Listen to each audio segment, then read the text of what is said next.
Scientist بھی حیران ہو گیا جب رمضان پہ ریسرچ کیا روزہ رکھنے پر کیا فائدہ ہوتا ہے، ذرا سنیں آپ۔ اور سائنس کے مطابق جب آپ روزہ رکھتے ہیں تو آٹوفیجی خراب ڈی این اے سیلز کو ختم کرتی ہے، سوزش کم ہوتی ہے اور کینسر کا ماحول کمزور ہو جاتا ہے۔ جسم پرانے اور خراب خلیوں کو توڑ کر نکال دیتا ہے، مدافعتی نظام نئے خلیے بناتا ہے اور سوزش کم ہو جاتی ہے۔ یہ عمل اینٹی ایجنگ، اینٹی کینسر اور اینٹی ڈیزیز ہے۔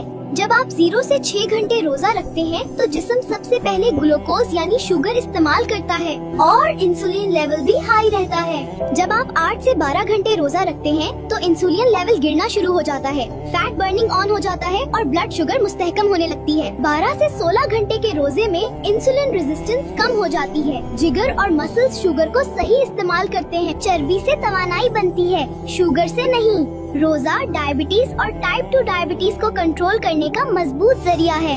ہائی بلڈ پریشر میں روزہ رکھنے سے انسولین کم ہوتا ہے، نمک کی مقدار کم جمع ہوتی ہے اور خون کی نالیاں ریلیکس ہو جاتی ہیں۔ اسی لیے روزے سے نسوں کا پریشر کم ہوتا ہے اور بلڈ پریشر قدرتی طریقے سے کنٹرول ہو جاتا ہے۔ موٹاپے اور پیٹ کی چربی کے لیے روزہ انسولین کو کم کرتا ہے، چربی جلنے لگتی ہے اور ہارمونز کا توازن بہتر ہو جاتا ہے۔ پیٹ کی چربی کم ہو جائے تو بلڈ پریشر، شوگر اور دل سب کنٹرول میں آ جاتے ہیں۔ دل کی بیماری میں روزہ رکھنے سے خراب کولیسٹرول کم ہوتا ہے، اچھا کولیسٹرول بڑھتا ہے اور خون جمنے کا خطرہ کم ہو جاتا ہے۔ اسی لیے روزے سے ہارٹ اٹیک اور فالج کا خطرہ کم ہو جاتا ہے۔ سٹریس، انزائٹی اور ڈپریشن میں روزہ کورٹیسول کم کرتا ہے، دماغ کا BDNF بڑھاتا ہے، دماغ کو سکون ملتا ہے اور جذبات متوازن ہو جاتے ہیں۔